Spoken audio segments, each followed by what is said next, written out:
So if you haven't heard by now, this last weekend was the first round of Back 4 Blood's beta. This game is the spiritual successor to the Left 4 Dead series. It's been 12 years since Left 4 Dead 2 has first graced this earth, and since then, it's been just destroying PCs with the sheer amount of weird-ass mods people have been creating. If I had to guess, it was developer disgust that led to a sequel, and corporate greed and intellectual property rights leading not to a sequel, but a spiritual successor. And here we are. Now, to be completely transparent, I was never a huge Left 4 Dead fan. I actually didn't play it until last year. It turns out when you don't have friends and you're just playing with yourself, not like that, you miss the train on popular games. And I say that for two reasons. One, a lot of people are comparing this to the Left 4 Dead games. And rightfully so, that's not a complaint. Especially since the developers have come out and said that this is a spiritual successor. This is the same dev team behind both games, so naturally, every single thing is going to be compared. Again, not a bad thing. It's just something to be aware of. Because the other thing I was going to say was I was not a huge Left 4 Dead fan, so I'm pretty unbiased in the department of direct comparisons of what they did better in the past versus how they're doing things now. I don't have that unshakable conviction that others might have where they invested hundreds of hours into the previous games and say, oh yeah, this is better 12 years ago, why is it missing now, or why is it done worse now? I have friends that are diehard Left 4 Dead fans that both love and absolutely hate this game, so I think the best thing for anyone here that is just curious about it is to be informed about what you're getting into and what this game on its own merits has to offer. But with that being said, I went into this thing with absolutely zero expectations. The only thing I really had in mind was a mindless FPS to kill some time with some friends, kill a few thousand zombies that all look the same while we pretend to talk like we have lives outside of this. And with such crushingly low expectations, to no one's surprise, I enjoyed it like that. And honestly, that's kind of my experience from Left 4 Dead, so I thought I was one of the same. Controlling your character feels amazing. I had no issues with movement. The gunplay itself is addicting. All the weapons are responsive. I do wish some of the weapons sounded beefier, specifically the AK-47 sounds like a pop gun.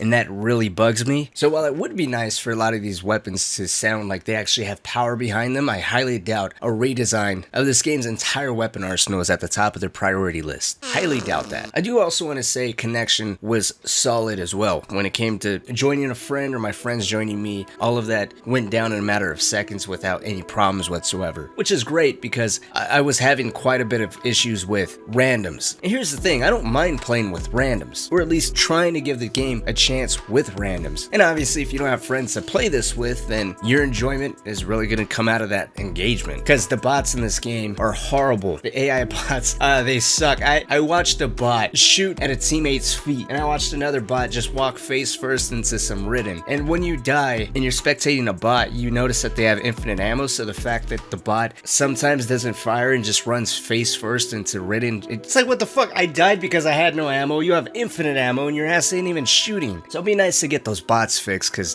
goddamn they suck. So anyways, because you can't rely on the bots and you don't have any friends because you're constantly belittling them, you move over into public games, and then everyone does one or two things. They play like it's a battle royale, because on your run you're gonna come across these weapon stashes or these weapon crates. You pop it open and there's supplies from ammunition to defibrillators to medkits, painkillers, throwables like grenades, flashbangs, molotovs, or you get some cool weapon with some attachments on it, and then they come over and just basically wait for you to pop that thing open and they'll grab whatever they can. Or you get the other kind that just grief you with explosives, or blatantly stand behind you and shoot through you to kill the Ridden, but in reality you're taking all the damage. I even had this one game where it was me, a friend, and a random, and then we had a bot. Another random joined mid-game, so he took that bot's place, but they spawned him in the room in front of us. And we were in the middle of a horde, so there was no way in hell that we can immediately go to the next room and revive this guy, so naturally, to ensure we all didn't die, we had to slowly make our way over to him. I eventually revived him. My friend and the other random regrouped on us. The dude I just revived turned on his mic and said, sorry, but this is for taking too long to revive me, and he killed everyone. Somehow he didn't die, and he just teabagged all of our corpses. That kind of ruined my whole experience with public matches. I basically said, fuck everyone. And I get it. Friendly fire is honestly integral to the experience, especially on the harder difficulties. You do need that communication of saying, hey, get the hell out of my way before I blow your brains out. And to a degree,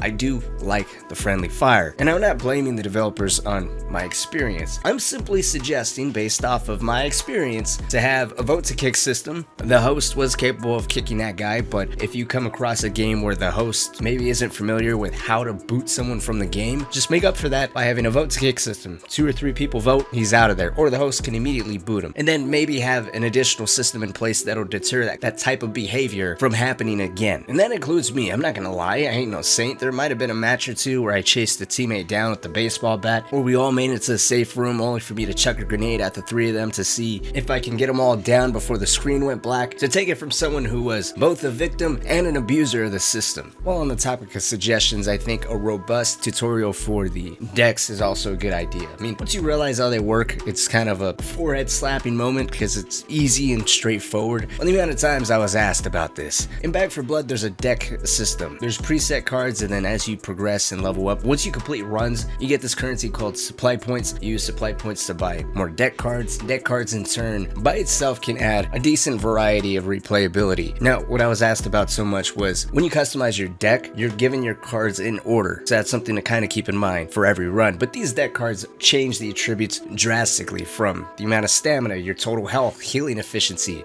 the amount of ammunition you can carry. And while I've never really communicated with any of my teammates about this, I'm curious to see if everyone can stack these cards so that you all have double the amount of health or double the amount of reload speed, because some of these cards affect just you, if I'm not mistaken, and other cards affect your entire team. Plus, the character you pick also has attributes that affect your entire team, so there's an amount of communication there and importance to each character that you're picking besides just your starting weapon and what your character looks like when they say something stupid. Besides player cards, you also have corruption cards, which are basically handicaps the game throws at you. These are randomized every single time, and they also vary drastically, from adding in a fog during your run to make enemies harder to see, or giving you challenges like not startling any crows and giving you extra copper. In specific runs, there's little crows hidden or bunched up here and there, and once you trigger these crows, you trigger an entire horde. So there's a double incentive there to not trigger those on your run. But going back to copper, that is a currency in the match itself. You can find copper laying around the areas, or through these challenges you're rewarded the extra copper, and you use that copper to buy weapons, grenades, ammunition, refill your health, weapon attachments, defibrillators, toolkits, you name it. Speaking of attachments, just a small little footnote here, it would be nice to remove any attachment you wanted from weapons you buy in the safe room or weapons you find in the chest randomly in the areas. It would be nice to be able to take off a scope or swap out any attachments that you want, because damn, it hurts to find a Desert Eagle which is capable of pretty much one-shotting anything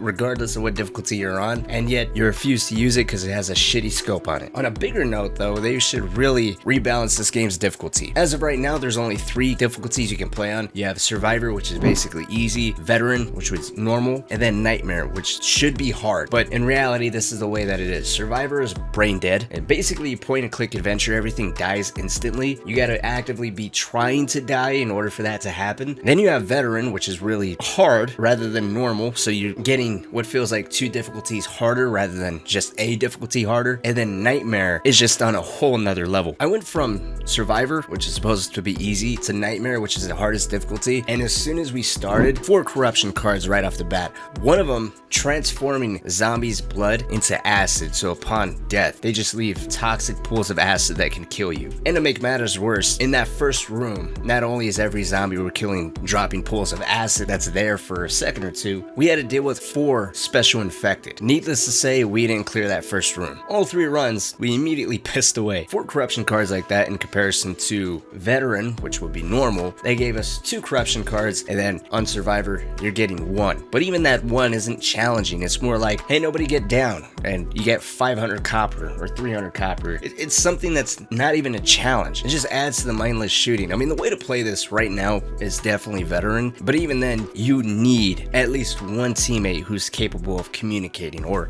isn't off doing his own thing or constantly trying to screw with you. I do think the game would benefit from an extra difficulty, but definitely it needs more attention on easing you in from one difficulty to the next rather than such a huge spike. For the corruption cards and the player decks, I'm genuinely curious how many more cards are going to be in this game in terms of handicaps and in terms of what you can mix and match with your team and what helps and what doesn't help and how far this can go, because it really seems like they're banking on this to be the replay value. And I'm hoping there's quite a bit more than what I see in the beta. There was a good amount here. I want to say maybe 20 to 30 cards for your own personal deck that you can experiment with and unlock, which is quite a bit, but a lot of it just seemed kind of generic. Like they do just enough, but not anything that massively changes. Or at least I didn't find any cards that fit me like that. Maybe I had to play a little bit more. But I mean, besides that, there of course were some bugs. But to wrap this up, I don't know, it feels kind of scummy to mention some bugs. It is a beta after all, but I do want to say at times I felt like this was still an alpha. When there was a lot of written on the screen and killing a couple of them before they would completely die, they would turn into a T-pose and then fall to the ground. I had a moment where the giant ogre mini boss was able to completely ignore me while I revived a teammate that was down at his feet. And then I think the hitboxes for tall boys, or the guys with the giant arms that basically just smack you around, I think their hitboxes are a little off. There's a couple times where I or a teammate was nowhere near them and would still end up going flying, which kind of sucks because the amount of damage they do is not small at all. I don't know, I'm curious to see what changes, if anything at all, this upcoming weekend. There is going to be a second round for the beta. I think it's going to be open for everyone this time around. That's when I'm going to try the PvP and see what feels different in PvE, and we'll go from there. But as of right now, I don't know the amount of longevity that this game is really going to have, or what I'm going to pull from it. I'm thoroughly enjoying it for the simple fact that it's something a little different for me to play with friends. You know, I'm normally playing single player games, or if I'm playing multiplayer games with them, it's something competitive. So it's nice to have something a little bit more laid back that's in the spirit of Left 4 Dead, that's also crossplay, with the idea of a vote to kick system and, you know, some type of system in place to really deter the amount of griefing. I think with some difficulty balancing and some other quality of life changes, like being able to change or remove attachments whenever you want, I think it can be a great game. But I mean, right now, a decent mindless shooter to just relax with friends, is that worth a $60 buy-in price? I mean, who knows? Let's talk down in the comment section. If you guys played the beta, what were your thoughts? What system did you play on? Did you run into any problems? The only problem I've heard of besides my own personal issues was someone was mentioning that their gun would randomly shoot twice, but is that really a bug? I mean, come on, that's double tap. That's double damage without any extra effort on your part. Let's talk. Where's your head at? You're a Left 4 Dead fan? Thoughts and opinions on this? Do you see yourself investing hundreds of hours into this, or is it just something to get by? And then, like always, if you guys haven't joined the Discord yet, or you want to yell at me, besides in the comment sections, you can feel free to join my Discord or follow me over on Twitter. I would say Instagram as well, but I don't really post there.